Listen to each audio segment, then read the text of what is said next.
안녕하세요. 서바이벌 SF 키트 공상주의자 토끼 한 마리 그리고 우디입니다. 반갑습니다.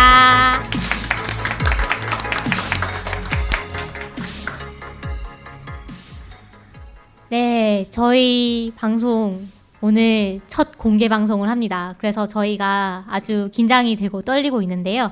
저희 생각보다 많이 오셨어요. 그리고 저희 생각에 저희 방송을 한 번도 안 들어보신 분들이 많을 거라고 생각을 하고 저희가 방송 준비를 했거든요.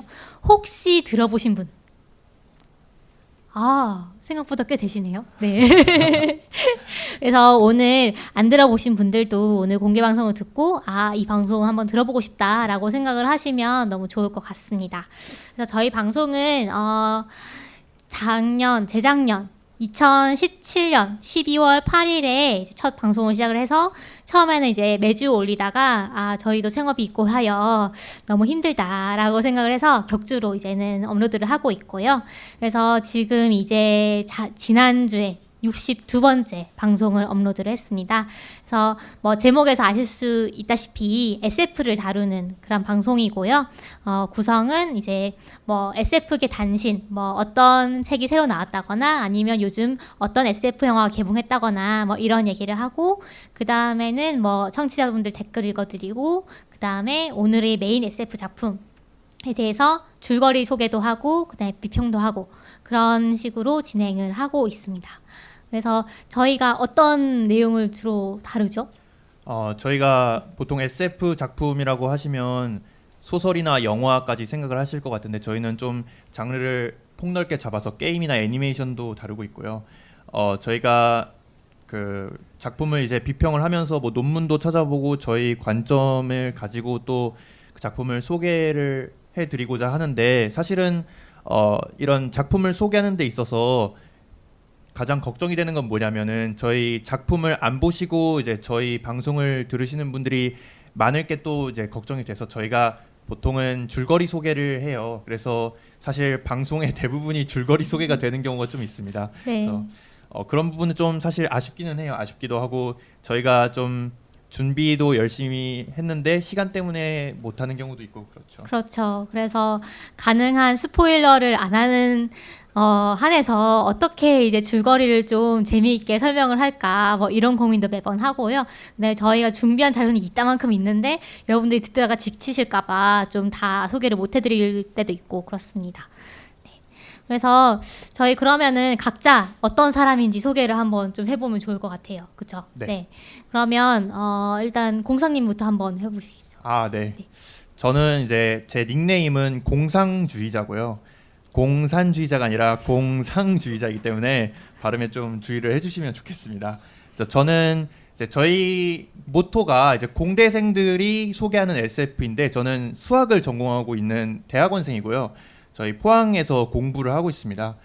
저는 이제 토끼님만큼 사실 덕력이 그렇게 충만한 사람은 아닌데, 토끼님은 이제 고등학교 때부터 애니메이션 같은 거를 이제 많이 보셨어요. 근데 저는 고등학생 때는 사실 좀 범생이었어가지고 공부를 더 열심히 했고, 사실 영화나 게임이나 애니메이션에 그렇게 관심이 많지는 않았습니다. 대학교에 와서 그런 것들을 이제 접하기 시작했고, 특히 저는 스트레스 같은 거를 풀기 위해서 SF와 관련된 게임을 많이 해왔고, 또 소설을 직접 쓰는 거에도 좀 관심이 많았어서 사실 그 관심이 많았지만 결심을 하고 쓴 작품이, 사실 글 쓰는 것들이 다 그렇잖아요. 나는 글을 쓰고 싶다라고 생각하는 것과 글을 이제 마음 먹고 쓰는 것은 또 다른 일이라서 좀 그렇게 쓴 작품이 많지는 않습니다. 그래서 이제 이런 것들에 관심이 있다가 토끼님이 저한테 연락을 주셔서 혹시 이런 방송을 하는 거에 혹시 해보고 싶지 않냐라고 말씀을 주셔가지고 제가 네. 흔쾌히 이제 같이 하게 됐습니다. 제가 월척을 낚았죠. 그래서 좀 낚일 것 같다라고 평소부터 생각을 했었는데, 네, 이렇게 낚여주셔가지고 너무 감사하고요.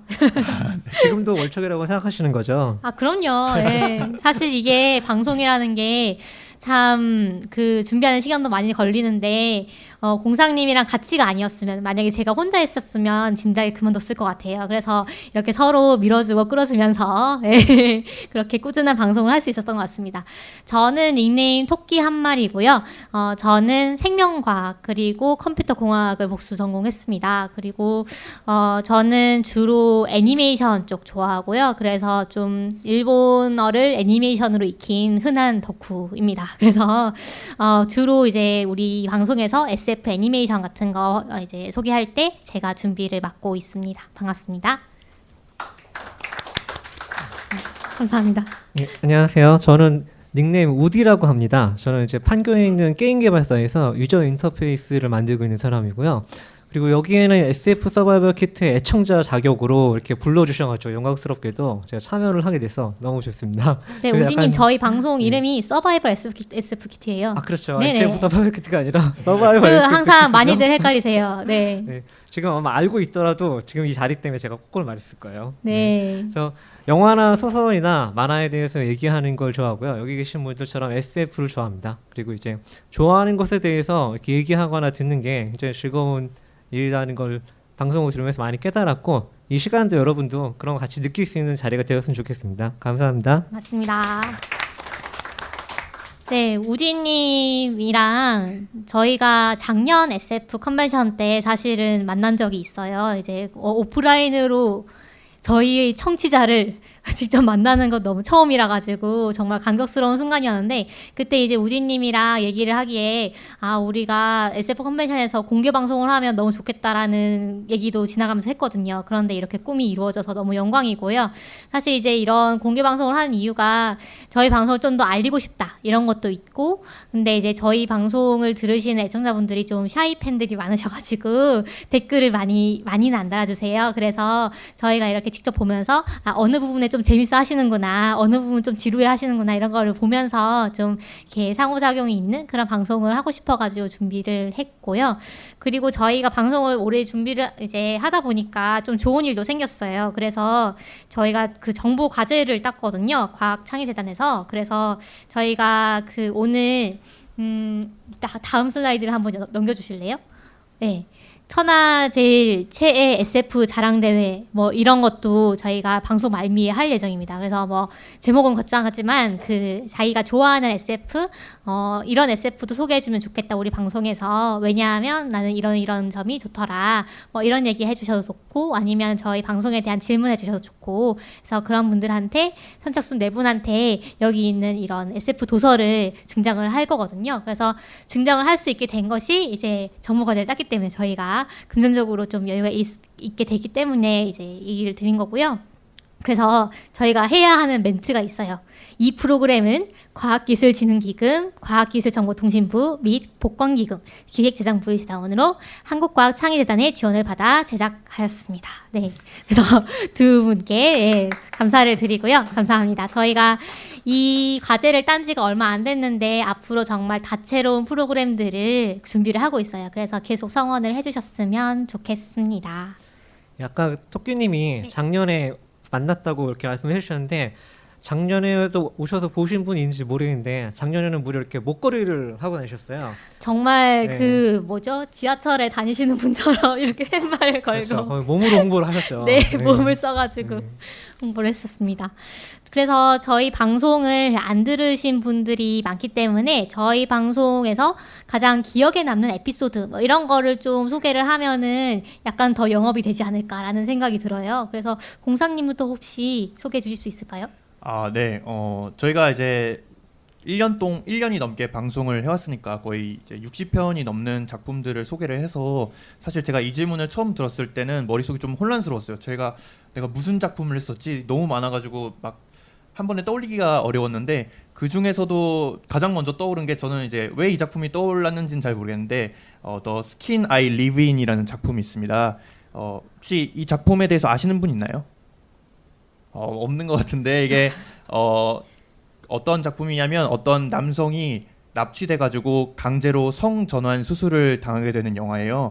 굉장히 충격적인 영화고 사실은 좀 제가 아까 말씀드린 것도 좀 스포일러일 수 있습니다. 그래서 직접 보시고 제가 이런 작품을 좀 좋아하는데 제가 또 생각나는 작품이 뭐냐면은 에일리언 시리즈의 리부트인 프로메테우스도 이제 딱 생각이 났거든요. 혹시 이 작품은 보신 분이 계신가요?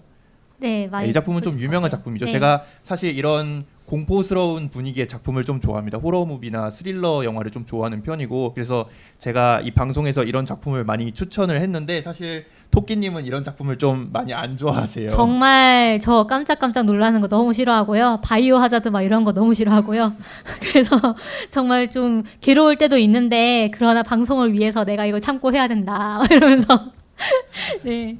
그리고 제가 뒤에서도 이제 게임 얘기를 할 때 또 소개를 한번 해드리겠지만 소마라는 작품도 저희가 다룬 적이 있습니다. 혹시 소마라는 작품에 대해서 알고 계신 분 계신가요? 네, 이것도 역시 네, 좀 유명한 게임이죠. 유명한 공포 게임인데 이 작품도 저희가 뒤에 게임 얘기를 하면서 한 번 더 소개를 해드릴 것 같습니다. 또 제가 또 기억에 남는 게 닥터후를 다뤘던 방송이 있어요. 제가 후비안이어가지고 닥터후를 좀 열심히 봐서 제가 최근 시즌은 사실 못 봤는데 최근 시즌 빼고 이제 그 뉴 시즌은 다 봤거든요. 그리고 영화 같은 경우도 이제 그 뉴닥 그 닥터 3명이 나오는 에피소드가 있던 걸로 기억하는데 그런 것도 이제 다 봤기 때문에 닥터후에 대해서 이제 굉장히 많이 좋아하고 또 말하고 싶은 것도 많이 있습니다. 근데 제가 그 방송을 다뤘을 때를 되살려 보면은 좀 아쉬움이 남기도 해요. 사실 오늘 제가 아까 말씀드린 몇 개 작품들, 제가 기억에 남는 작품들은 다 떠올려 보면은 좀 아쉬움이 남는 것 같아요. 제가 이야기하고 싶었던 거를 다 못한 것 같기도 하고, 그래서 오늘 방송에서 좀 그런 아쉬운 부분들을 좀 해결을 할 수 있었으면은 하는 바람이 있습니다. 네. 그리고 저는 사실 그 지난 방송들을 돌이켜 보면 왜 그 10손가락 깨물어서 안 아픈 손가락이 없다고 다들 저에게는 아픈 손가락들이고 참 소중한 자식 같은 방송이거든요. 그렇지만 굳이 꼽자면 좀 희귀성이 있는 희소성이 있는 방송을 꼽자면 역시 게스트를 모시고 한 방송들일 것 같아요. 그래서 여러분들이 요즘 잘 알고 계시는 김초엽 작가가 저희 학교 출신인데, 김초엽 작가님이 갓 이제 SF 작품을 발표를 하시고 갓 데뷔를 하셨을 때 저희 방송에 영광스럽게도 초청을 해서 이제 인터뷰를 한 적이 있고요. 그 다음에 디지스트의 임태훈 교수님이라고 학생들에게 매 학기 SF 소설을 가르치시는 아주 바람직한 분이 계십니다. 그래서 그분을 모시고 이제 방송을 한 적도 있는데 참 저희와는 깊이가 다른 그런 비평을 해주셔가지고 너무 좋았던 기억이 있어요. 그래서 그 에피소드도 한번 들어보시는 거를 강력하게 추천을 드립니다. 그때 네. 그 존 발리의 잔상이라는 네. 작품 다뤘죠. 네, 잔상이라는 작품이 참 좋은 작품이에요. 네. 그래서 생각해 볼 게 참 많고, 그 어떤 장애를 가진 사람들이 모여서 사는 사회에서 일반인이 오히려 좀 소외감을 느끼는 그런 내용이거든요. 네. 그래서 그런 작품도 좋고요. 그다음에는 우디님께 사실은 제가 좀 긴장을 해가지고 진행을 하다 보니까 그 질문을 하나 건너뛰고 네 했어요. 그래서 우디님께서 기억에 남는 에피소드를 소개해 주시면서 또 이제 저희 방송을 듣게 되신 계기 뭐 이런 것도 좀 소개해 주시면 좋을 것 같아요. 네. 제가 이 방송을 듣게 된 계기를 얘기하자면요. 우선 다른 팟캐스트, 이미 종료된 팟캐스트를 하나 제가 소개하고 싶은 게 있는데요. 크로스 카운터라는 팟캐스트가 있습니다. 지금 크로스 카운터는 종료된 방송이고 패널 분들이 이제 활발히 활동을 하고 계세요. 심한선님, DCDC님, 손지상님이 패널 분들이셨는데, 심한선님은 SF 컬럼니스트로 활동을 하고 계시고요. 작년에는 2018 SF 컨벤션에 표지 모델도 하셔가지고 그분이셨군요. 네, 네. 그 소체자에 있는 그분이시죠. 네네. 네, 그 얼굴을 보신 분이 많을 거예요. 그리고 손지상님은 국내 장르 연구에서 어느 정도 독보적이신 분이라고 저는 생각을 합니다. 이제 워크라이프라는 출판사에서 신간이 예정돼 있고요. 그리고 스토리 트레이닝이라는 작법서를 만드셨고, 그리고 데스매치를 속죄하라, 데스매치 속죄하라, 우주 아이돌 배달 작전, 그런 걸 쓰신 분입니다. 그리고 DCDC님은 과학문학상을 한번 무한마룡 가르바니안으로 수상하신 적이 있어요. 그리고 소설 버전 덴마 그것도 쓰셨고, 구미베어 살인사건 이런 책들을 아작에서 출판했죠. 그런 책들을 쓰신 분들인데, 이 방송을 제가 들었을 때 굉장히 개인적으로 좀 힘든 상황이었어서 그 방송을 들으면서 즐거웠고, 이제 좋아하는 것에 대해 듣는 게 이렇게 좋은 일이구나, 그런 걸 많이 깨달았던 것 같아요. 근데 그때 크로스 카운터가 종료된 방송이어서 제가 뭐 좋았다라고 말을 하거나 어떻게 피드백을 줄 수가 없었습니다. 그래서 몇 년 동안 그 방송을 다 듣고 몇 번이나 돌려서 들었는데 그 방송의 빈자리를 팟캐스트에 사줄 수가 없었어요. 근데 이제 서바이벌 SF 키트를 발견하고 예전에는 그런 걸 표현 못하고 지나갔던 것에 대한 아쉬움. 그래서 내가 이걸 듣고 좋았다면은 좋았다고 꼭 얘기하자. 그런 걸 그렇게 마음을 먹었었는데 이렇게 실천하게 돼서 여기까지 왔습니다. 이렇게 네. 애청자로 초대를 받으니까 할 일은 다 한 거죠. 약간 너무- 영광스러워서 지금 약간 네. 아, 네, 저희야말로 긴장이 영광이죠. 되고요. 그래서 이 사연을 저희한테 팬레터를 보내주신 아, 거예요. 그렇죠. 네. 그래서 받고 너무 저희도 감동을 받아가지고, 아, 크로스 카운터에 이제 누가 되지 않는 그런 방송이 돼야겠다. 들어보니까 상당히 저희와는 이 비평의 깊이가 다른 아주 좋은 방송이었는데, 저희도 좀 분발해야겠다라는 생각도 했었습니다. 네. 네. 제가 그렇게 댓글을 쓰거나 뭐 메일을 보내는 사람이 아니에요. 원래 제가 이렇게 덕질을 이렇게 겉으로 하는 사람이 아닌데 그때 크로스 카운터를 그냥 들었다는 것에 대한 그런 한이랄까요? 그렇게 좀 남아서 그런 일을 했습니다. 네. 그리고 그 인상에 예. 남은 인상이 에피소드? 깊었던 에피소드 네, 있었죠. 네. 예. 그런 면에서 그 SF 서바이벌 키트의 장점 같은 게 있는데요. 그러니까 장르 연구에 대해서 이렇게 찾아보고 싶은 어떤 작품에 내가 궁금하다. 그럴 때 사실 정보를 얻기가 그렇게 쉽지 않잖아요. 근데 뭐 요새는 안전가옥이나 섹스트릿 같은 그런 단체나 기관 같은 것들이 생겨서 어느 정도 눈으로 활발해지고 있다고 생각을 하는데 아직도 어떤 작품에 대한 정보나 비평을 하려면 굉장히 어려운 게 사실이거든요. 이제 그런 점에 있어서 SF 서바이벌 키트에서는 논문 같은 걸 읽어서 이렇게 리뷰를 해주신 경우가 있더라고요. 근데 개인이 논문을 읽으려고 하기에는 접근성이 많이 떨어진다는 생각을 많이 했어요. 근데 그런 거를 서머리에서 알려주시는 알려주시는 점이 굉장히 좋다고 생각을 했습니다. 이제 그런 것도 찾아보려는 생각을 했다라는 게 좀 놀랐다고 생각을 했고요. 되게 힘들어요. 이렇게 논문 논문 읽고. 읽는 거 자체가 힘들죠. 네네. 그래서 돈을 주고 봐야 되잖아요. 보통은. 돈을 또 주고 네. 보는 건가요? 저희가 이제 저희는 공대생이다 네네. 보니까 대학에 있기 때문에 네, 그런 걸 좀 그런 이용을 장점이- 해서 장점이 있군요. 예. 그래서 그런 부분들이 잘 녹아 있는 방송이 공각기동대에 관한 방송을 생각을 해요. 공각기동대가 아무래도 TV판, 극장판 시리즈가 많다 보니까 이렇게 볼 수 있는 시선도 여러 각도이고 그리고 그런 논문에 대한 얘기도 해주고 또 이제 고스트에 대한 거를 데카르트 이원론에 비유해서 이렇게 설명을 해주신 것도 굉장히 잘 들었습니다. 네. 그리고 타치코마에 대한 애정도 제가 열렬히 공감을 했습니다. 타치코마 귀여워요. 네, 타치코마. 너무 네. 귀여워요. 그러면 저희 본격적으로 SF 게임과 애니메이션에 대한 얘기를 좀 해볼 거예요. 저희가 지금까지 다뤘던 SF 게임이랑 애니메이션만 모아서 한번 리스트업을 해봤거든요.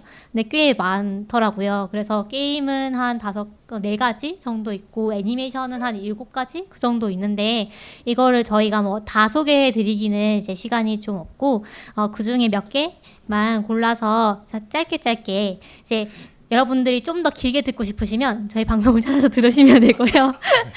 네, 오늘은 저희가 좀 다이제스트로 그때는 이랬지. 그 다음에 또 지금 생각해보면 이런 얘기도 하면 좋았을 것 같다. 뭐 이런 식으로 좀 짚어보고 넘어가면 좋을 것 같습니다.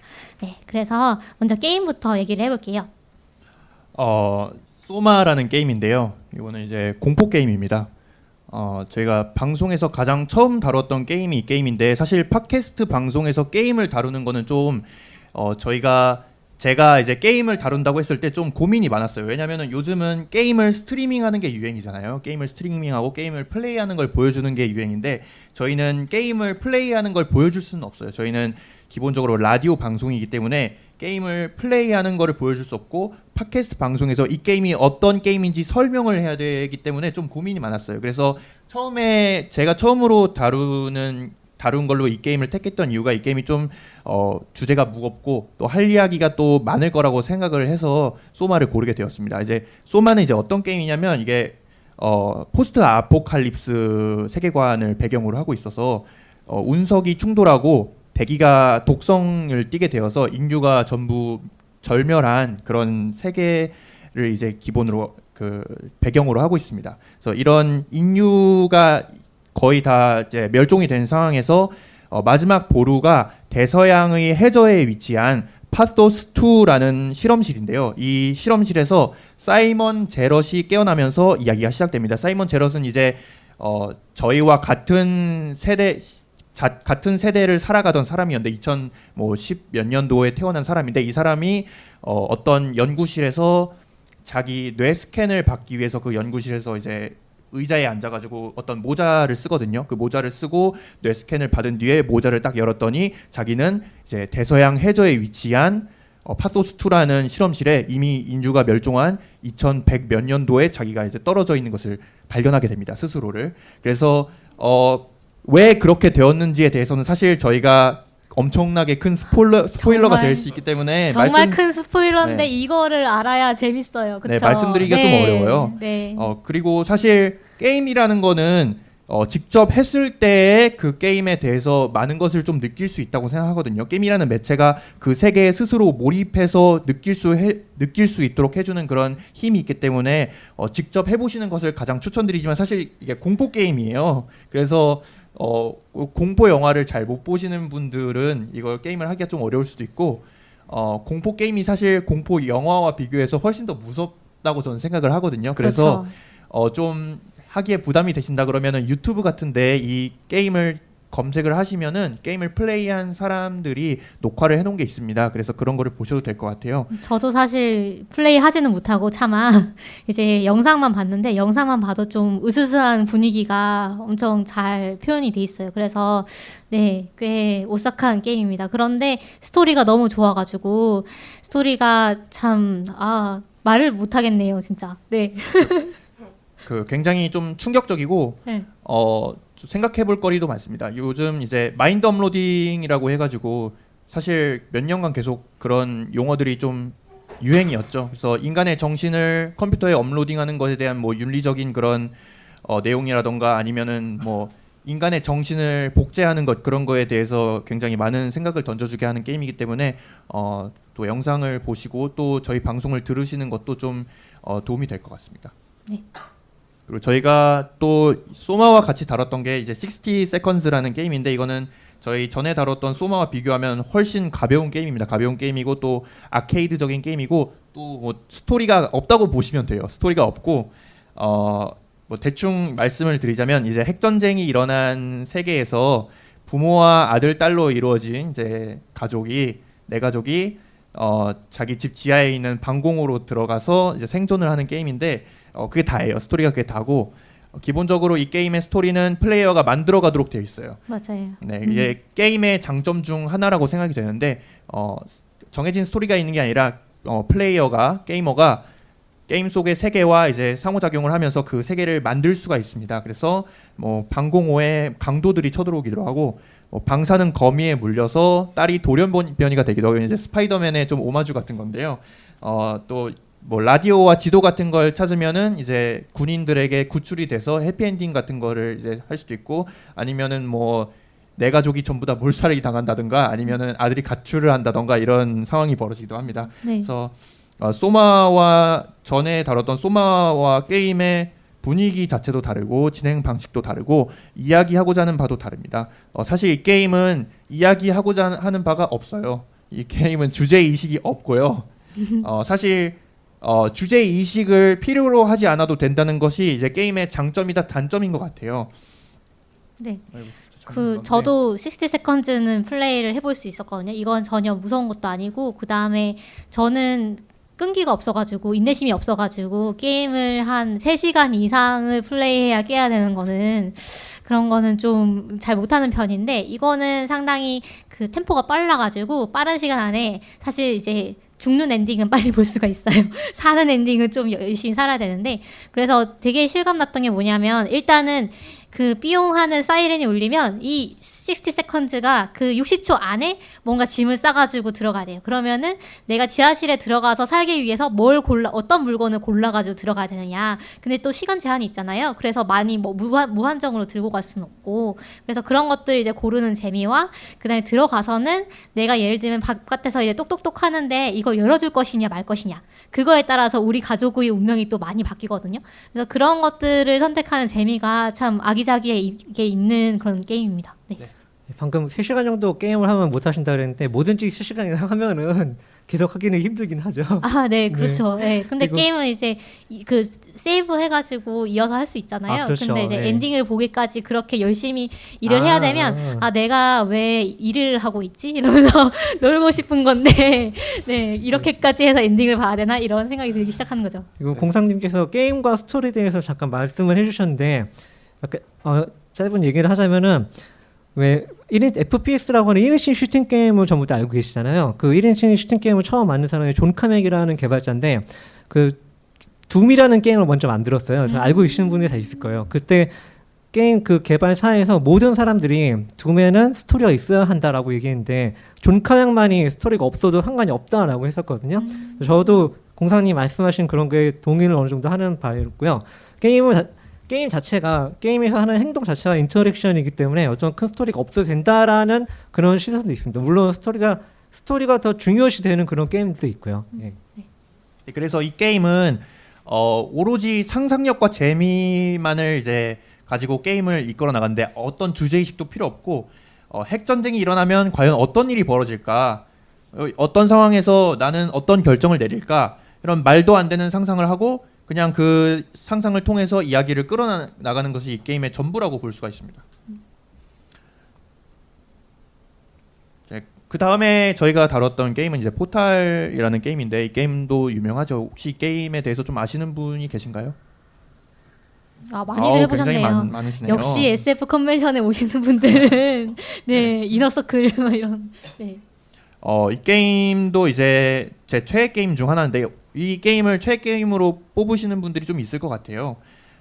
이 게임은 퍼즐 게임입니다. 퍼즐 게임이어서 두뇌를 써야 되는 게임이고 여기 보시면은 이 왼쪽의 그림에 보시면은 파란색과 주황색 구멍이 있잖아요. 이런 구멍을 만들 수 있는 총이 있습니다. 벽에 구멍을 만들 수 있는 총을 가지고 실험실을 탈출하는 게임입니다. 그래서 예를 들어 가운데에 이제 어떤 건널 수 없는 절벽 같은 게 있다. 그러면은 저쪽 벽에 구멍을 하나 뚫고 제가 있는 곳에 벽에 구멍을 하나 뚫으면은 연결이 되는 거죠. 공간이 연결이 돼서 제가 한쪽 구멍으로 나오면은 반대쪽 구멍으로 나오게 되는 겁니다. 그래서 그 총을 이제 포탈건이라고 부르고 이 포탈건이라는 총을 가지고 글라도스라고 불리는 인공지능이 만든 이제 실험실을 탈출하는 게임입니다. 이제 이 게임도 사실 스토리가 그렇게 뭐 깊진 않은데요.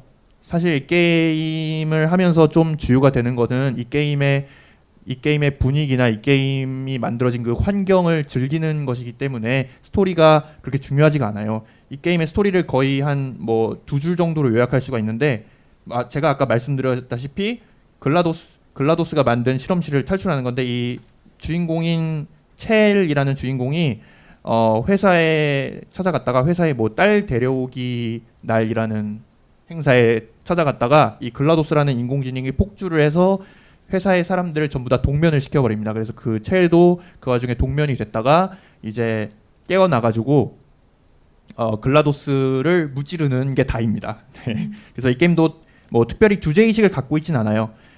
게임이 저기 이제 글라도스가 인공지능인데 인공지능으로 설정돼 있긴 하지만 이게 뭐 인공지능에 대한 두려움 그런 걸 느끼라고 만든 게임이 아닙니다. 그 인공지능이 굉장히 우스꽝스럽고 오히려 매력적인 캐릭터로 보이기까지 하는데요. 이 게임은 사실 이 게임이 유명한 이유는 벨브라는 회사가 이 게임을 만들었어요. 근데 벨브가 이전부터 잘해왔던 게 뭐냐면은 게임의 분위기를 만드는 거라고 저는 생각을 하는데요. 이 환경을 보시면은 굉장히 사실적이고 좀 요 실험실이 무너진 거를 보면은 굉장히 게임 내적인 분위기가 잘 어우러져요. 게임 내적인 분위기나 뭐 세계관 요소들이 굉장히 잘 어우러지고 이런 것들을 굉장히 진지하게 실제로 있는 세계인 것처럼 느낄 수가 있어요. 그리고 게임 외적인 요소인 것까지 밸브는 굉장히 신경 써서 만드는 편이 있는데 예를 들어 게임 외적으로 게임 속의 음악 BGM이라고 하는 음악의 작곡가를 살펴보시면은 그 작곡가가 에퍼처 사이언스 사이코 어코스틱 레보레이토리라고 되어 있습니다. 이 글라도스를 만든 회사가 이제 에퍼처 사이언스거든요. 그래서 이제 밸브에서 이 BGM을 만든 사람이 이제 에퍼처 사이언스 음향 심리학 연구소다라고 설정을 해놓은 거죠. 설정놀이에 참 일가견이 있는 회사네요. 그렇죠. 네. 그리고 이제 플레이어가 직접 게임 스테이지 이 실험실을 만들 수 있는 그런 게임 내 요소가 있거든요. 근데 그거는 설계도를 플레이어가 만들면 그 설계도를 다중 우주에 있는 에퍼처 사이언스로 보내서 거기서 실험실을 만들게 한 다음에 그 실험실만 훔쳐낸다 이런 설정입니다. 그래서 이런 설정들조차도 게임과 잘 어우러지게 만들어 놓은 거죠. 그래서 이런 세계관 자체가 굉장히 치밀하게 구성이 되어 있고 그래서 게이머로 하여금 이 세계를 이제 탐험하면서 실제로 이 세계가 존재하는 것 같은 착각을 느끼게 해준다고 생각을 합니다. 그래서 그런 이 세계 속에서 참여하고 관찰하는 것 자체가 저는 게임의 좀 강점이라고 이제 생각을 해요. 네, 이 게임은 상당히 그 디자인이 모던하고 그래서 처음에는 엄청 좀 절제되고 이렇게 정돈된 그런 실험실 환경에서 퍼즐을 풀다가 나중에는 이 실험실이 막 무너져요. 무너져가지고 막 무너진 폐허 속에서 또 같은 이제 퍼즐을 풀기도 하고 퍼즐이 없는 곳에서 어떻게든 올라가기 위해서 막 포탈건을 쓰기도 하고 그런 부분들이 참 잘 만들었구나라는 생각이 들고 아까 말씀 그 BGM 얘기도 하셨는데 BGM도 참 저는 마음에 들었거든요. 그래서 좀 이렇게 게임 속에 빠져들 수 있는 그런 요소들을 많이 집어넣은 것 같고 저는 개인적으로 퍼즐 게임도 별로 안 좋아하거든요. 저는 퍼즐 게임도 왜냐하면 제가 이거를 한 몇 번 시도하고 깨지 못하면 저는 금방 포기하는 성격이기 때문에 사실 이 게임을 플레이를 다 해볼 수 있을지 좀 의문이 들었는데 옆에 도우미가 한 명 있어가지고 예, 먼저 플레이한 사람이 있어가지고 다행히 도움을 받아가면서 깼었습니다. 네. 플레이 타임에 대해서 말씀을 해주셨는데 아마 게임을 즐겨 하시는 분들은 다 이런 생각을 하실 거예요. 저는 이제 게임의 플레이 타임이 게임의 가치를 결정한다 이렇게 생각을 해가지고 예를 들어 그 게임을 제가 100시간을 즐겼다 그러면 저는 1시간에 10,000원으로 환산을 해가지고 이 게임은 100만 원짜리다 이렇게 생각을 하거든요. 그래서 제가 보통 게임이 뭐 3만 원에서 6만 원 정도 하는데 6만 원짜리로 100만 원짜리를 즐기면은 엄청나게 이득이잖아요. 이득인 거잖아요. 네. 그래서 제가 좀 스트레스를 풀 때 게임을 하는 것도 그런 저는 이제 그 토끼님과는 다르게 플레이 타임이 길다 이것도 제가 스스로 생각하기엔 강점이라고 생각을 하는 것 같아요. 네. 그 다음에는 저희가 아날로그 헤이트 스토리라는 게임을 이제 다뤘는데 제가 사실 여기에 나오는 현애 여기 스크린에 비치고 있는 현애의 코스프레를 하고 있습니다, 여러분. 그래서 여기 견장도 이렇게 달았거든요. 네, 그래서 이따가 한번 봐주시면 감사하겠습니다. 네. 네, 요거는 이제 게임과 소설의 중간쯤에 위치한 장르라고 볼 수 있는데 이제 비주얼 노벨이라고 불리는 장르입니다. 텍스트가 굉장히 많고요. 여기 보시면은 지금 영어로 되어 있는데 Why do you even ask? What are you thinking? 이렇게 지금 물어봤잖아요. 그러면은 너 왜 그렇게 물어보니? 그래서 지금 대답을 할 수 있잖아요. You are being dishonest. 이거는 이제 너는 정직하지 못해라는 뜻이고 이거는 너는 괜찮아 보여 이런 뜻이죠. 이 선택하는 게 게임의 전부입니다. 이 텍스트로 모든 게임이 진행되고 그 텍스트 사이에서 선택하는 게 이제 전부라서 사실은 이전에 제가 소개한 새 게임과는 다르게 플레이하는 것에 대해서 그렇게 기존의 게이머가 느끼는 재미를 느낄 수 없을 수도 있어요. 퍼즐을 푼다던가 아니면은 세계를 탐험한다던가 이런 재미보다는 오히려 이제 글을 읽고 글을 이해하고 또 그 글을 통해서 또 인터랙션 하는 게 주가 되는 게임입니다. 그래서 만약 소설 같은 거에 좀 더 익숙하신 분이라면 이런 거를 통해서 게임을 이제 접해보는 것이 저는 더 쉬울 거라고 생각을 해요. 네, 비주얼 노벨이라고 하죠, 이런 장르를. 그렇죠. 네. 그래서 이런 게 이제 이거를 게임이라는 장르에 편입을 시켜야 하느냐라는 거에 대해서도 사실 이야기가 좀 많습니다. 이게 게임이 아니다라고 주장을 하시는 분도 있고요. 이제 앞에 세 작품과는 다르게 또 이제 노벨이다 보니까 비주얼 노벨이다 보니까 주제 의식이 굉장히 강하게 들어간 작품이에요. 이제 이 게임의 스토리를 좀 말씀을 해드리면 주인공은 이제 역사학자인데요.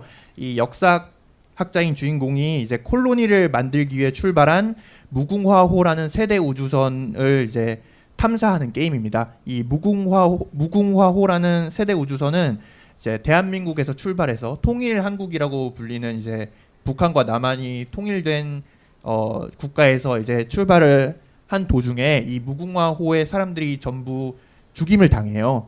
어떤 모종의 사유로 죽임을 당하고 주인공인 역사학자는 왜 이 사람들이 죽었는지를 이 무궁화호에 남아 있는 두 인공지능인 현애와 여기 사진에 나오는 이 캐릭터가 현애고요. 이 다음 캐릭터가 이제 뮤트라는 캐릭터인데 이 두 캐릭터의 도움을 받아서 무궁화호에서 어떤 일이 일어나는지를 밝혀내는 게 이제 게임의 주요 스토리입니다.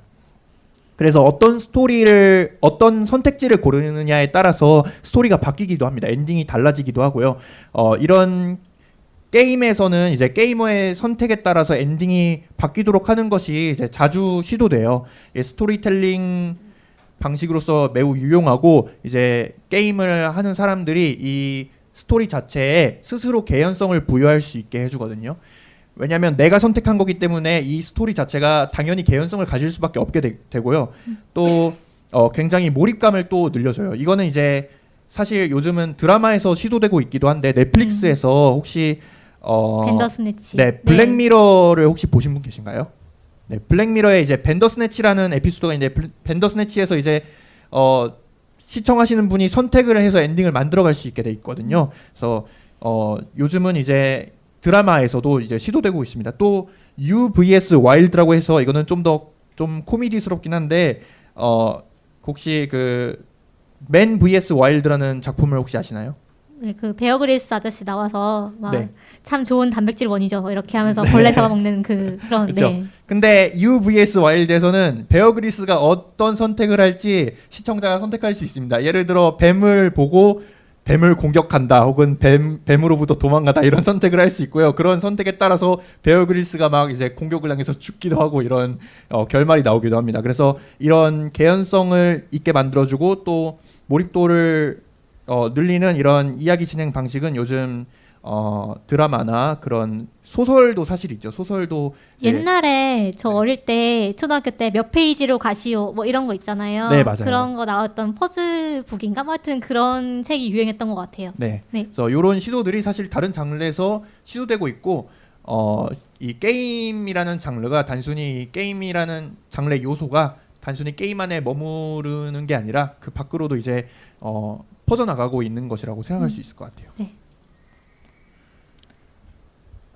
그러면은 저희가 4개의 게임에 대해 다뤘는데 애니메이션에 대해서도 저희 토끼님이 다뤄주실 수 있을 것 같아요. 네. 그럼 저는 이제 애니메이션 중에 4개를 골라왔는데 첫 번째 애니메이션은 EV 시간이라는 애니메이션입니다. 혹시 보신 분 계신가요? 네. 그쵸. 의외로 이게 많이 안 알려진 숨겨진 명작이라고 보는데 저는 이게 요시우라 야스히로 감독의 작품입니다.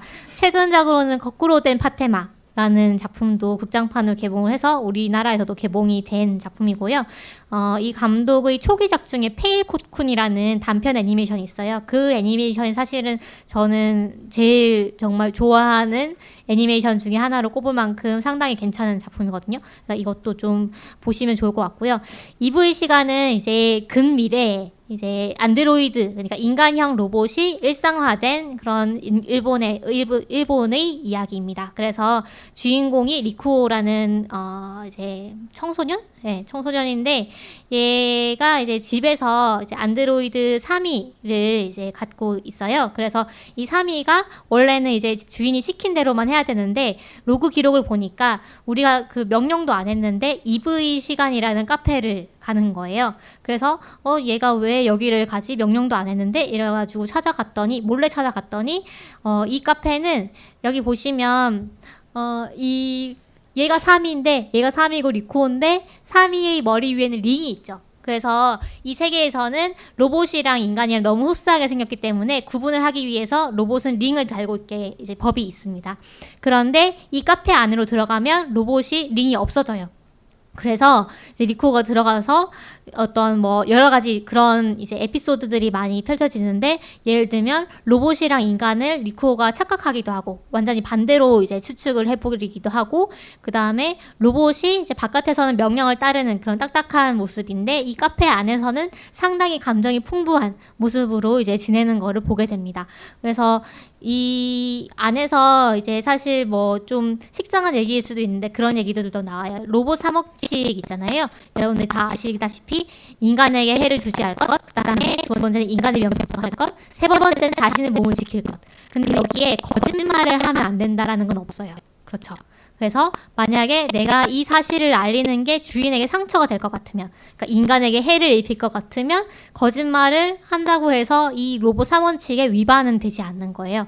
그래서 이 3위가 이 EV 시간에 갔던 거를 주인공한테 비밀로 하고 있었던 것이고, 그래서 이 인간과 안드로이드가 예를 들면 안드로이드를 쓰다가 고장이 나서 우리 뭐 요즘에 이제 반려동물들 이제 유기하는 것처럼 버려진 그런 안드로이드 얘기도 나오고요. 그 다음에 안드로이드와 인간이 정말로 사랑을 할 수 있을까 이런 얘기도 나오고, 그런 식으로 이제 인간과 안드로이드, 인간과 로봇 간의 관계를 옴니버스식으로 그렇게 표현을 한 작품입니다. 그래서 맨 처음에 이 작품이 나올 때 외부로 이제 공개가 됐어요. 그래서 외부로 한 편씩 이제 무료로 공개가 되다가 나중에 합쳐져가지고 극장판으로 나중에 개봉을 했거든요. 그래서 여러분들 극장판을 보시면 이제 다 보시는 게 되고요. 그래서 이 작품에 그런 여러 가지 면들이 있고, 나중에 감독 인터뷰를 보면 인간과 로봇이 같이 살기 위해서는 당연하게도 서로 이질적인 존재이기 때문에 많은 고민이 필요할 것이다. 그런 과정을 이야기하고 싶었다라고 얘기를 하더라고요. 그래서 그런 부분들이 참 따뜻하고 또 재미있는 그런 관점에서 그려져 있는 그런 작품입니다. 그리고 저는 좀 흥미로웠던 건 뭐냐면 이 안드로이드들이 딱 보면은 이제 하는 이 일들이 약간 가사노동, 그리고 뭐 예를 들면 비 오는 날에 이제 초등학교에 이제 우산 들고 가기 뭐 이런 것들이거든요. 그래서 상당히 여성화된 노동, 그러니까 보통 어머니가 많이 하는 노동 이런 것들을 이제 안드로이드가 하게 되면서 이 리쿠오의 엄마가 사미한테 아침 시켜놨으니까 나는 뭐 피아노 레슨 받으러 갔다 온다 뭐 이런 얘기 뭐 하도 해요. 그래서 그런 식으로 어떤 여성화된 노동을 이제 로봇에게 많이 맡기지 않을까. 그러면은 이제 그런 어머니들이나 이런 가사 노동을 담당하시는 사람들이 좀 자유를 얻을 수 있지 않을까, 아니면은 뭐 반대로 너무 고착이 될 것인가, 뭐 이런 생각도 할 수 있을 것 같습니다. 다음으로 이제 골라온 작품은 강철의 연금술사예요. 강철의 연금술사 안 보신 분? 네, 별로 없으실 것 같아요. 그쵸? 강철의 연금술사가 제가 중학교 때, 고등학교 때 정말로 선풍적인 인기를 끌었었어요. 그래서 애니메이션 팬이라면 뭐 안 본 사람이 없을 정도의 그런 애니메이션이었는데, 이게 SF냐라고 물으면 상당히 좀 고개를 갸웃하실 거예요. 그래서 이 애니메이션은 사실은 판타지 애니메이션이라고 볼 수가 있는데, 저희가 SF적인 요소를 왜 이제 볼 수 있다고 판단을 했냐면, 여기 연금술이라는 게 나오잖아요. 연금술이라는 게 실제로도 이제 화학의 전신이 됐다는 그런 학문이거든요. 그런데 이 속에서는 이제 연금술이라는 게 상당히 과학이랑 유사하게 그려집니다. 예를 들면 연금술 어떤 공식, 그러니까 연성진을 그려야만 그 공식대로 뭔가 결과물이 나오고, 그 다음에 여기 등가 교환의 법칙이라는 게 나오거든요. 그래서 등가 교환이라는 게 뭐 우리 과학에서 말하는 질량 보존의 법칙이라던가 에너지 보존의 법칙 뭐 이런 걸 떠올리기도 하고요. 그 다음에 연금술사는 약간 좀 피도 눈물도 없는 그런 사람 뭐 이런 식으로 해가지고 일단 과학자에 대한 스테레오타입 이런 것들을 이제 연금술사에 참 많이 이제 투영을 해요.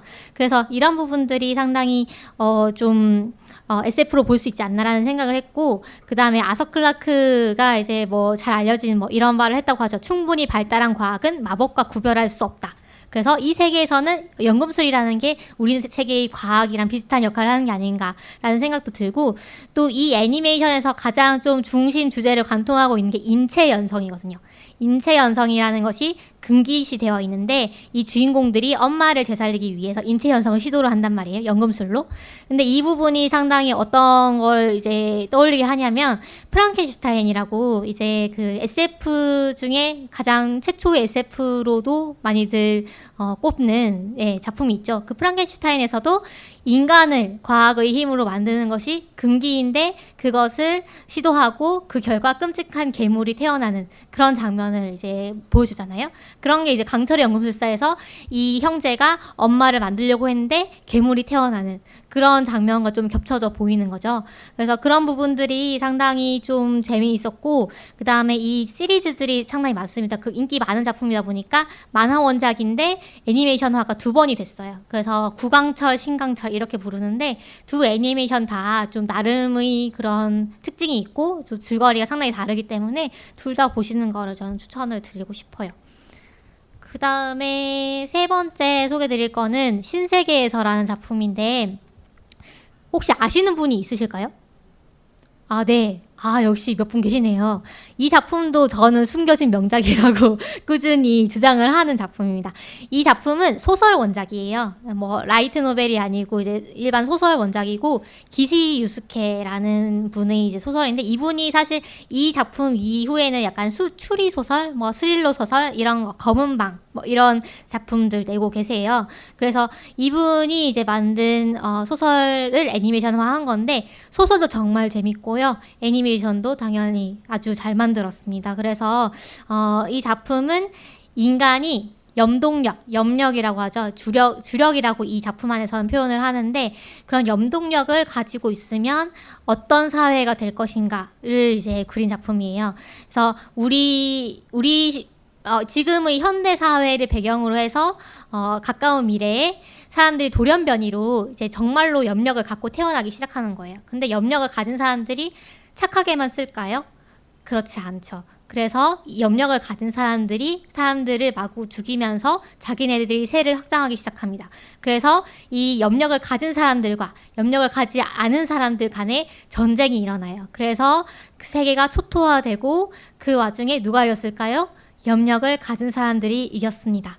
그래서 이 작품에서 나오는 메인 무대가 되는 그런 미래 사회가 이제 형성이 되는 거죠. 그래서 이 사회를 보면 과학 기술이 상당히 쇠퇴되어 있어요. 왜냐하면 염력으로 다 할 수가 있기 때문에 상당히 어떤 시골 마을 같은 그런 소규모 사회가 되어 있고 그 다음에 아이들은 모두 염력을 쓸 수가 있지만 이 염력이 통제가 안 됐을 경우에 어떻게 되는가를 인간들이 봐왔기 때문에 그 염력으로 같은 인간을 죽이면 그 염력을 쓴 사람이 죽게 되는 괴사기구라는 거를 유전자에 심게 되고 그것이 제대로 심기지 않은 그런 어린아이들을 어렸을 때부터 잘 관찰을 한 다음에 그게 좀 고장나 있는 것 같은데 그런 아이들은 사전에 처분을 합니다. 그런 좀 그러니까 언뜻 보기에는 참 유토피아적인 세계인데 디스토피아적인 그런 세계예요. 그래서 제가 말씀드린 게 약간 스포일 수 있지만 이 작품을 보시면 더 큰 스포가 또 숨어있기 때문에 충분히 재미있게 즐기실 수 있을 것 같아요. 그래서 이 작품도 상당히 추천드리고요.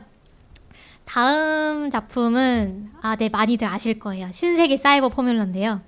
이게 제가 왜 골랐냐면요. 제가 요즘에 포뮬러 1을 좋아하게 돼가지고 실제 레이싱을 거의 매주 주말에 보고 있거든요.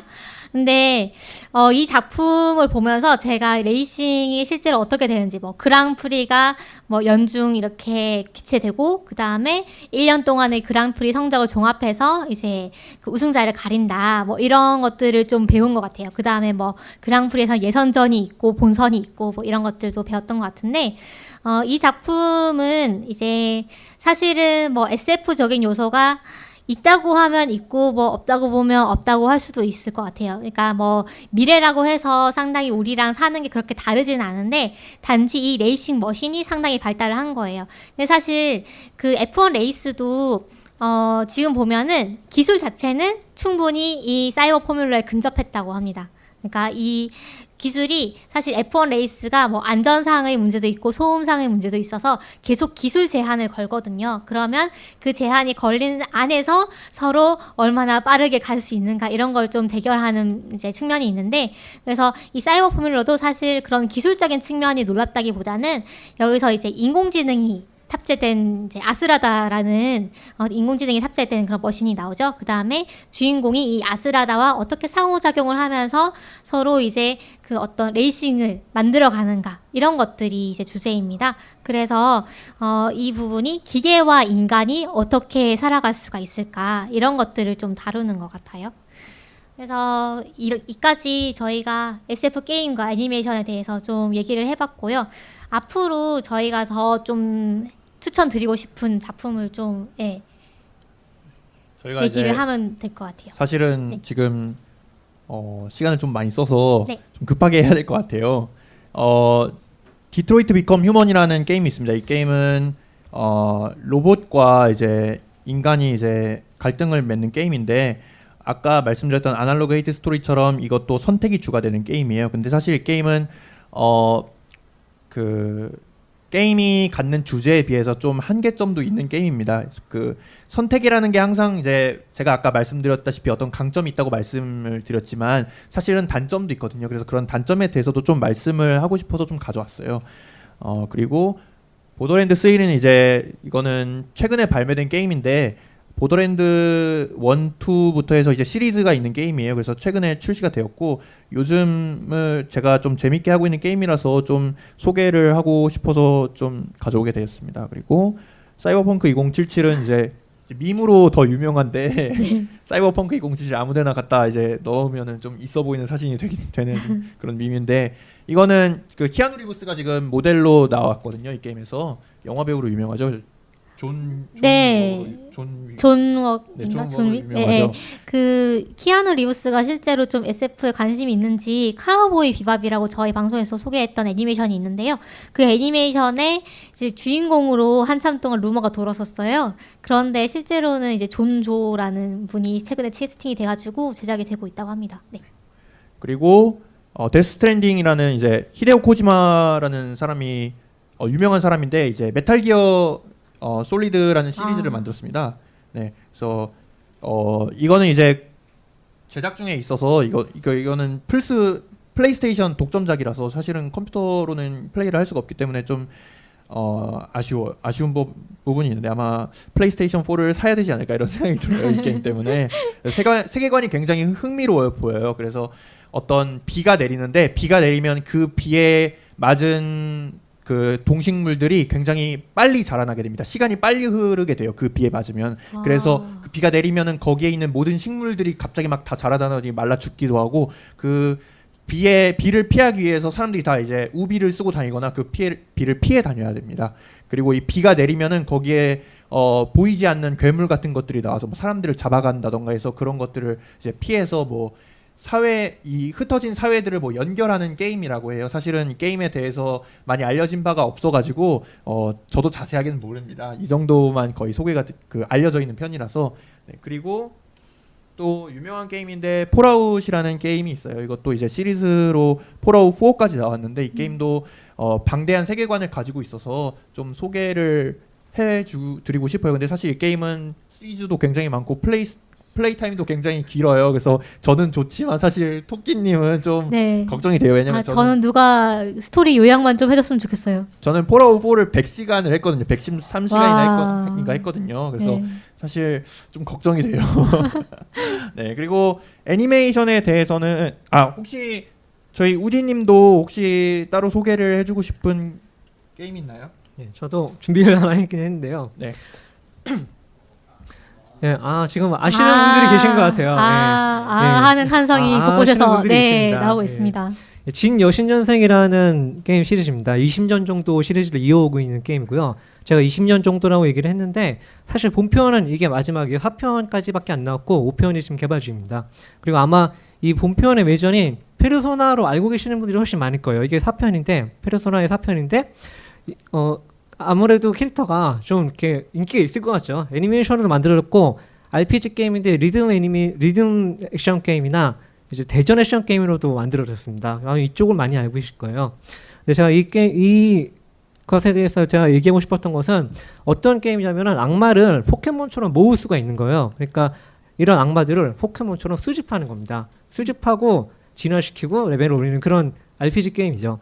근데 이 특징이 포켓몬이랑 다른 게 악마나 유령이나 요괴 같은 것들은 이제 초자연적인 그런 존재잖아요. 그리고 초자연적인 존재를 과학의 발전으로 인해서 어떤 기기로 그걸 가둘 수 있다, 인간이 관리할 수 있다, 컨트롤할 수 있다라는 그런 개념이 있는 거예요. 여기 가운데에 있는 인물의 팔목에 있는 그런 건틀릿이라는 이렇게 기기를 차고 있는데 이 기기로 유령이나 악마 같은 걸 잡아서 관리할 수 있습니다. 자기가 가두고 필요할 때 소환시킬 수 있는 거예요. 이게 일종의 고스트버스트 같은 거랑 약간 느낌이 비슷하다는 생각이 들었어요. 네. 그래서 앞에 공상님이 소개해 주신 그런 SF 게임들은 전부 약간 서구권의 그런 SF 같은 느낌이 많이 강한 데에 비해서 이건 약간 오컬트 같은 느낌도 있고 그래서 좀 다른 면모가 있을 것 같아서 소개를 해드리고 싶다고 생각을 했습니다.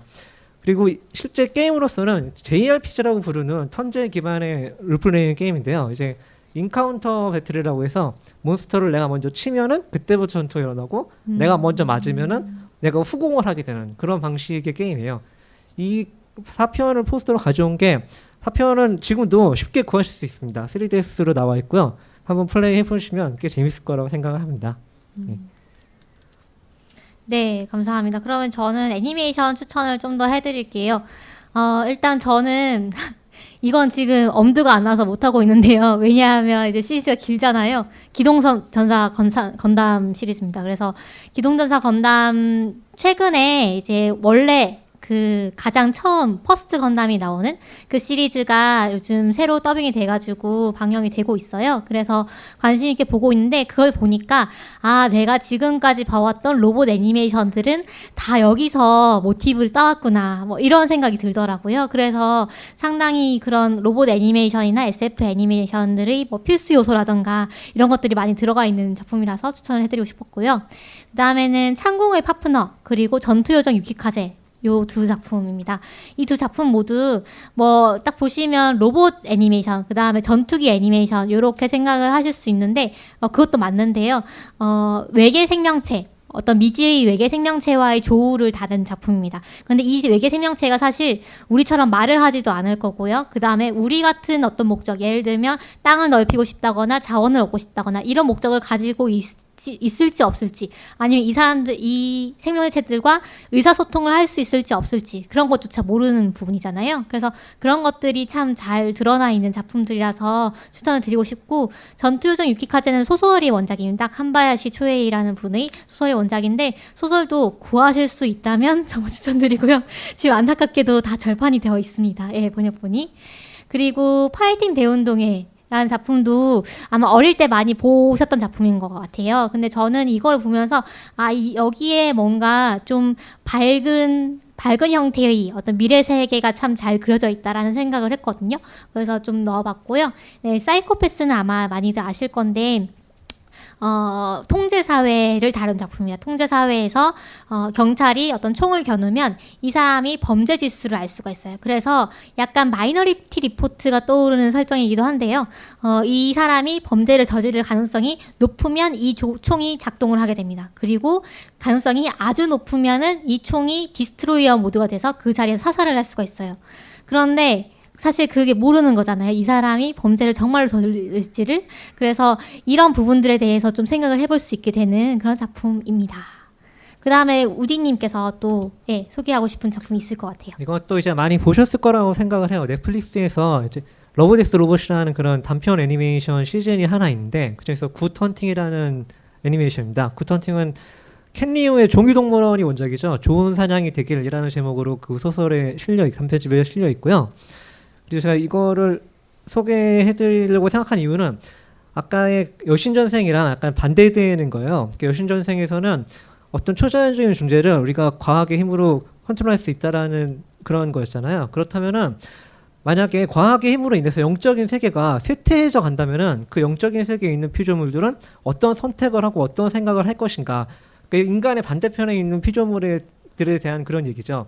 지금 보시는 저 여우 꼬리를 한 저 여자의 뒷모습이 보이잖아요. 저기 후리징이라는 중국의 요괴입니다. 이제 사람으로 변신할 수 있는 여우 요괴예요. 이 여우 요괴가 문명의 발달, 과학의 발달로 인해서 힘을 점점 잃어가고 살아갈 곳을 잃어가는 거예요.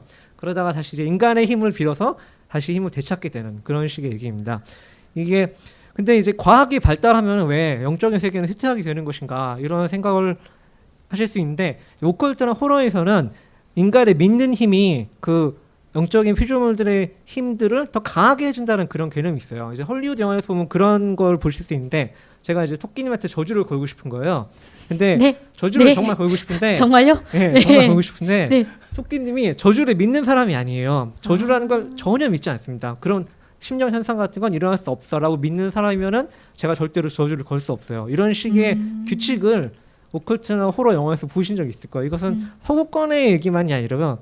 동양권에서도 마찬가지인데 국내 소설 중에 이계리 판타지아라는 그런 호러 소설에는 딱히 호러 소설은 아니라고 할 수도 있죠. 판타지 소설인데 이계리 판타지아에서는 어둑이라는 요괴와 이제 인면조가 나와요. 인면조가 아마 망조라는 우리 망조가 들었다라고 하잖아요. 그런 망조라는 그런 요괴로 나올 텐데 이 이계리 판타지아에서도 이런 규칙이 강하게 나타납니다. 그러니까 믿지 않으면은 그런 것들이 우리에게 힘을 발휘할 수 없다라는 그런 거죠. 그래서 그런 오컬트적인 요소를 이 애니메이션을 보시면 알 때 약간 스팀펑크 같은 비주얼이 있거든요. 스팀펑크 같은 비주얼로 아주 잘 풀어낸 그런 애니메이션이라고 할 수 있습니다. 그리고 이 배경 이 디자이너 분이 국내 분이세요. 레드독 컬처하우스의 김진호 씨라는 분인데 그분이 이제 배경 디자이너로 이제 상을 받았다고 합니다. 네. 저도 그 러브데스 로봇 시리즈 중에 이 작품이 상당히 인상이 깊었는데 네, 딱 소개를 해주셔가지고 좋네요. 네. 그러면 여러분들이 기다리고 기다리시던 아마도 네. 천하제일 최애 SF 자랑대회를 하겠습니다. 여러분들이 뭐 이름을 이렇게 붙였는데 그냥 그 청중 여러분들이 참여를 하실 수 있는 그런 코너고요. 예, 선착순 네 분께는 아까 말씀드렸다시피 이런 SF 도서를 한 권씩 드릴 예정이니까요. 혹시 내가 보면서 이 작품도 좀 되게 괜찮은데 이 작품도 소개하면 좋을 텐데 아니면 나는 이 작품이 되게 좋은데 라는 그런 제안을 해주셔도 되고 아니면 저희 방송에 대해서 좀 질문 같은 거 해주셔도 되고요. 네, 혹시 있으실까요? 네. 네, 저희가 녹음이 들어가야 돼가지고 마이크 네 예, 안녕하십니까. 하시면 됩니다. 네. 거리구나. 방송 잘 듣고 있고요. 혹시 정말요. 네. 감사합니다. 그러면 저 혹시 SF의 영역을 어느 분야까지 볼 수 있을까요? 그러니까 제 말은 영업을 할 수 있는 장르가 어디까지 가능할까라는 아무거나 다 됩니다. 됩니까? 네네. 자, 그러면 일단은 토끼 한 마리님 같은 경우에 게임 플레이 시간이 좀 길면 안 된다고 하시니까 테라포밍 마스라고 보드 게임을 하나 추천드리고 싶어요. 보드 게임이 있군요. 예, 그 화성을 개척하는 얘기인데 네. 그 공기라던가 공기와 숲과 그 행성의 온도를 높이는 게 목적이고요. 네. 그 각 플레이어들은 기업이 돼서 그 화성을 개척하면서 점수를 얻는 그런 게임이에요. 네. 우리님께서 말씀하신 그 아까 전에 굿헌팅 같은 경우에 비슷한 느낌이 하이라인 판타지라고 해서 판타지 세계를 그러니까 판타지 세계에서 그 과학적인적으로 어떻게 이걸 설계해 나가는가 그런 게 나오는 게 있거든요. 건물을 얻고 거기에서 저주가 걸려서 어떤 또 친구한테 얻어서 그걸 또 저주를 빼고 막 이런 식의 실강의가 있는 부분이 있어요. 그게 또 재밌고요. 또 한 개가 또 하나는 메트로폴리스를 하나 영업하고 싶은데 어떤 메트로폴리스를 영업해야 될지 모르겠네요. 일단 세 개 다 말씀드리자면 프리츠랑의 메트로폴리스는 다들 아시겠지만 그거는 흑백 영화에서 꽤 좀 잘 쓰여진 걸로 보고 또 그리고 또 영화로 최근에 애니메이션으로 나왔던 메트로폴리스가 그렇죠. 있어요. 예. 네. 그것도 꽤 재밌다고 생각을 해서 한번 네. 영화를 해봤고 그 세 개 정도 예. 네, 알겠습니다. 감사합니다. 너무 알차게 소개를 해주셨네요. 감사합니다. 이제 여러 가지 네. 소개해 주셨는데 네, 그 테라포밍 마스는 애니메이션으로도 있습니다. 정말요? 그 보드 게임이 그 애니메이션으로 되는 건 아니고요. 네. 전혀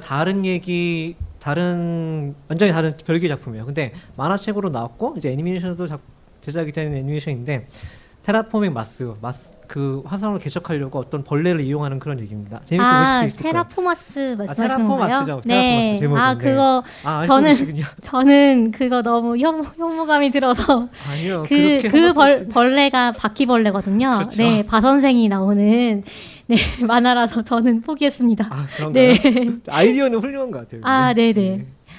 네. 혹시 또 네. 아, 엄청 너무 많이 많으셔가지고. 들어주시고 계세요. 먼저 손을 드신 것 같아요. 네. 저 맨 뒤에 계신. 네.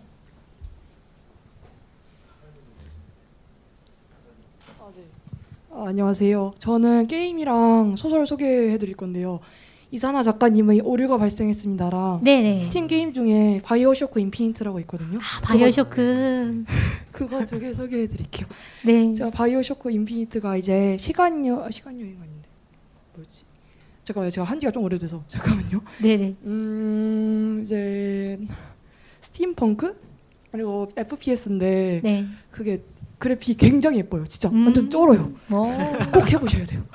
그리고 난이도가 장난 아니게 어려워요. 제가 FPS를 처음 해봤거든요. 그걸로 아. 진짜 죽는 줄 알았어요. 제가 한 5번이나 죽었어요. 네. 이지 모드로 했는데 5번이나 죽었어요. 아. 근데 진짜 그래픽이 쩔고 스토리가 대박이에요. 진짜 그렇게 대박일 수가 없어요. 진짜 꼭 해보셔야 돼요. 정말 완전 쩔어요. 진짜 네. 제가 어휘력이 딸려가지고 잘 설명을 못 드리는데 꼭 해보세요. 진짜 가격도 얼마 안 되고 그 네. 정도면 진짜 너무 갓겜이에요. 꼭 해보세요.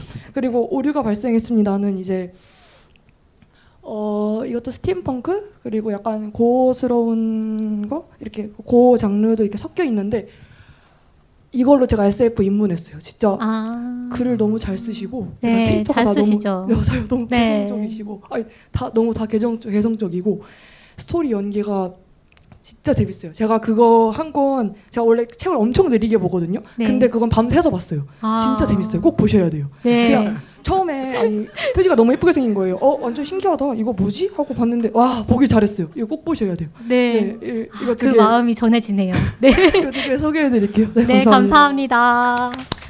야, 정말로 천하 제일 최 SF 자랑대회가 되고 있는 것 같은데요. 아, 맞아요. 네, 또 예. 너무 어려운데? 아까 손 드셨던 분 저희 네. 예. 어디? 안경 쓰신 아, 분. 네네. 네, 안녕하세요. 잘 들었고요. 참고로 저는 폴아웃 4를 300시간 이상 했습니다. 야, 그 뭐지? 제가 저 게임 하나 하고 저는 좀 딴 거긴 한데 영화 하나 추천드리고 싶어가지고 네네. 게임은 그 머시나리움이라는 게임이 있습니다. 아, 그 굉장히 그러니까 좀 먼 미래인 것 같아요. 그러니까 거의 뭐 디스토피아 같은 느낌의 거기 인류가 없어요. 인류는 아예 없고 로봇들이 사는 세상이 기본적인 이제 배경인데 거기에서 이제 어떤 작은 로봇이 이제 자기의 어떻게 뭐지? 그 로봇 버려지는 곳에 어떤 이유로 버려졌는데 이제 다시 그 로봇 사는 마을로 들어가서 뭐 이제 자기 자기 뭐 여자친구를 이렇게 찾아서 어딘가로 탈출하는 게 이제 그런 엔딩이 있는 게임이에요. 네. 그래서 플레이 시간도 그렇게 길지 않고. 네, 감사합니다. 근데 보다 보면은 굉장히 아기자기 약간 스팀펑크 같은 느낌도 좀 들어 있고요. 예, 그래서 저는 제가 굉장히 좋아하는 그런 게임이니까 한번 좀 해보셨으면 좋겠고. 감사합니다. 예. 네.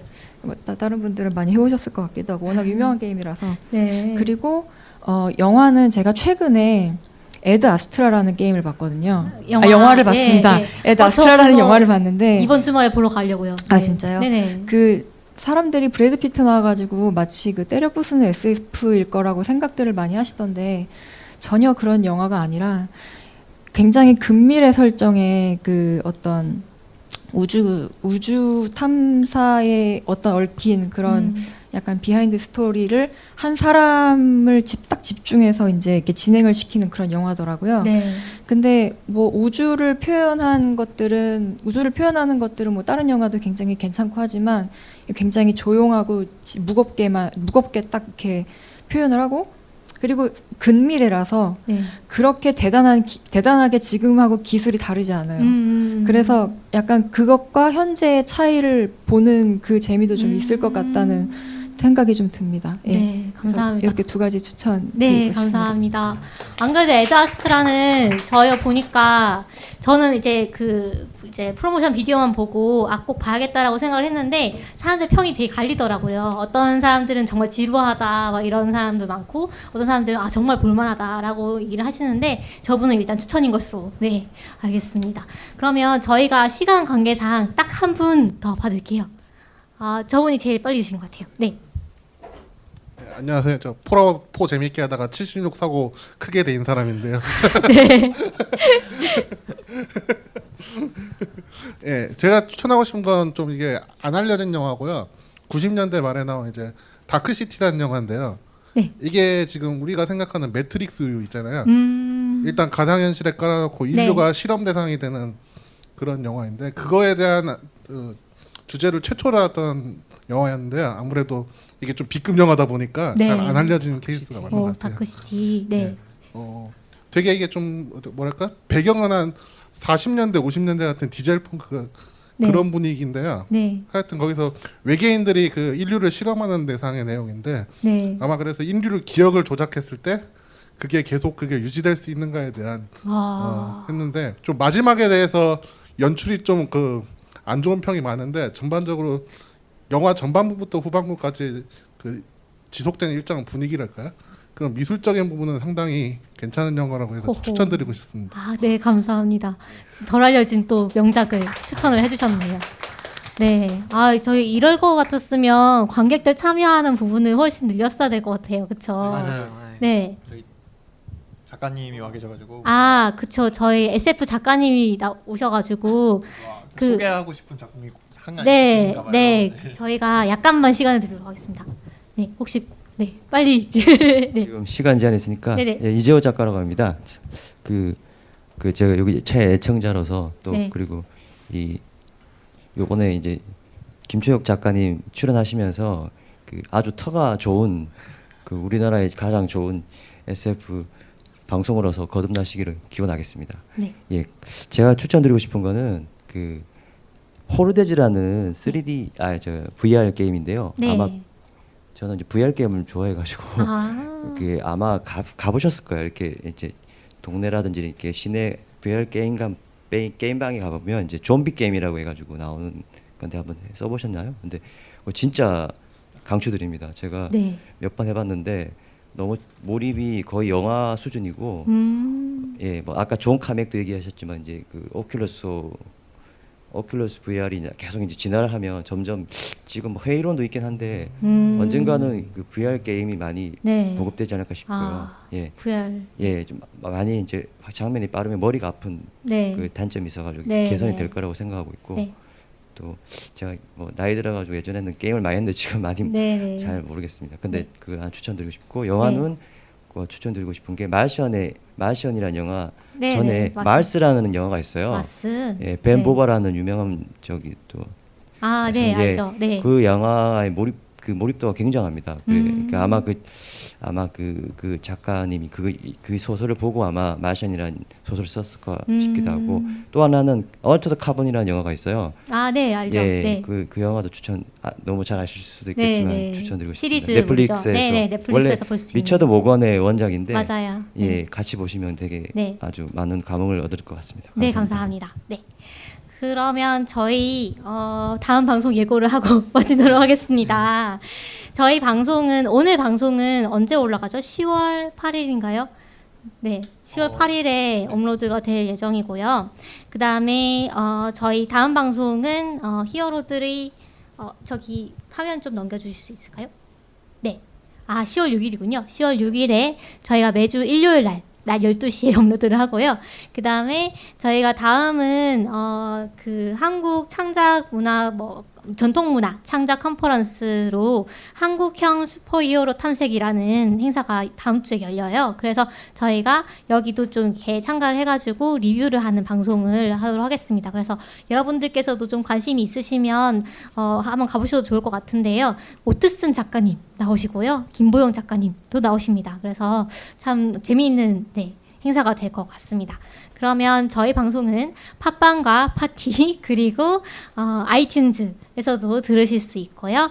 저희 페이스북에도 페이지 운영하고 있으니까요. 많이들 오셔서 댓글 남겨주시면 좋을 것 같습니다. 네, 그러면 저희 네, 방송으로 만나실 수 있으면 좋겠습니다. 네. 네, 우진님 혹시 오늘 소감 한마디만. 마지막 간단하게 얘기하면 저는 그 최애 SF 대해서 이렇게 앉아 계신 분들이 말씀해 주시는 게 너무 그 사랑과 그 애정을 느낄 수가 있어서 그렇죠. 굉장히 감동했습니다. 우리 모두 알잖아요. 그 좋아하는 마음을. 네, 그래서 오늘 너무 푸근한 시간이었습니다. 그럼 다음 방송에서 만나요. 빠이빠이. 감사합니다. 감사합니다.